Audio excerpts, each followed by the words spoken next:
Simetría de señales discretas. La simetría es otra propiedad o característica que puede tener una señal discreta. Una señal discreta puede o no tener simetría. Y hay dos tipos de simetría, par e impar. Si la señal cumple con esta condición, la señal se dice que tiene simetría tipo par. Y si la señal cumple con esta otra condición, la señal tendrá simetría impar. Y si la señal no cumple con ninguna de estas condiciones, simplemente la señal es asimétrica, no tiene simetría. Bien, examinemos cada una de estas condiciones por separado. Cuando hablamos de la simetría par, decimos que la señal x de n es igual a su versión invertida en tiempo x de menos n. Vamos a obtener el gráfico para x de menos n y ver si son iguales. X de menos n podemos obtenerlo de manera directa sin hacer el procedimiento de renombrar variable, cambio de variable, despeje, tabulación, etc. Simplemente recordando que el resultado de la inversión temporal es el reflejo de la señal usando como espejo el eje que pasa por el origen. De manera que lo que estaba a la derecha va a reflejarse hacia la izquierda, lo que estaba a la izquierda va a reflejarse hacia la derecha y lo que estaba en el origen se mantiene en el origen. De manera que lo que estaba a la izquierda del eje se va hacia la derecha del eje y lo que estaba a la derecha del eje se va hacia la izquierda del eje. Y lo que estaba sobre el eje simplemente se conserva. Este gráfico es el gráfico de la versión invertida en tiempo de la señal x de n y efectivamente vemos que ambos gráficos son iguales. Por lo tanto, esta señal x de n tiene simetría par. En realidad, para corroborar que una señal tiene simetría par, realmente no necesitamos obtener el gráfico de la señal x de menos n. ¿Por qué? Simplemente podemos corroborar que esta condición se cumpla directamente en el gráfico o en la definición de x de n. ¿Por qué? Esto lo podemos hacer si interpretamos esta expresión no como la interpretación de que x de n es igual a su versión invertida, sino por instantes. Es decir, que el valor de x para cualquier instante n va a ser exactamente el mismo valor para el instante n negativo correspondiente. Entonces, quiere decir que para cualquier instante n tengo que buscar su reflejo en el eje temporal y ver que los valores de esta señal sean los mismos.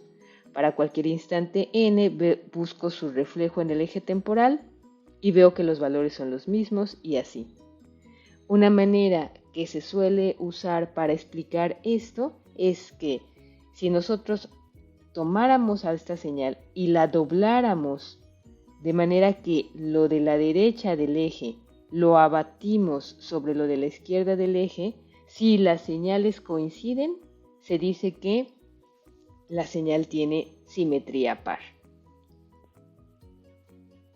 Una señal discreta tiene simetría impar si cumple con esta otra condición. Examinemos la condición. Dice que la x de n equivale o es igual a la versión invertida tanto en tiempo como en amplitud de esa x. De nuevo, como lo hicimos para la simetría par, podemos hacerlo por partes, o sea, podemos obtener, por ejemplo, primero la versión invertida en tiempo y después la versión invertida en amplitud de x de n, obtener el gráfico final y comparar los gráficos. Vamos a hacerlo. Recordemos que, de nuevo, la versión de inversión temporal de x de n se obtiene directamente haciendo el reflejo de la señal usando como espejo el eje vertical en el origen, de manera que lo que está a la derecha va hacia la izquierda y lo que está a la izquierda va hacia la derecha. Y lo que estaba en el centro simplemente se conserva. Este sería el gráfico de la versión x de menos n, de la versión invertida en tiempo. Revisamos. Es como si dobláramos la señal usando el eje vertical como el eje del doblaje, y entonces lo que estaba a la derecha pasa a la izquierda, lo que estaba a la izquierda pasa a la derecha. Para la condición de simetría impar hace falta ahora invertir en amplitud esta x de menos n para obtener menos x de menos n. Recordamos que de manera semejante a la inversión temporal, cuando invertimos en amplitud, o sea, cuando el menos afecta a la amplitud de x y no a la variable temporal, es como si hiciéramos el reflejo de la señal, pero ahora usando como espejo el eje horizontal, el eje temporal. Quiere decir que lo que estaba encima del eje va a pasar abajo y lo que estaba abajo del eje va a pasar arriba. Y lo que está sobre el eje se queda en su lugar. Si comparamos el gráfico de la señal original x de n con el gráfico de la señal invertida en tiempo e invertida en amplitud menos x de menos n, efectivamente corroboramos que coinciden y por lo tanto esta señal x de n tiene simetría impar. De nuevo, igual que con la simetría par, no es necesario hacer todo este procedimiento si entendemos cuál es el resultado que estamos buscando. Con la simetría impar,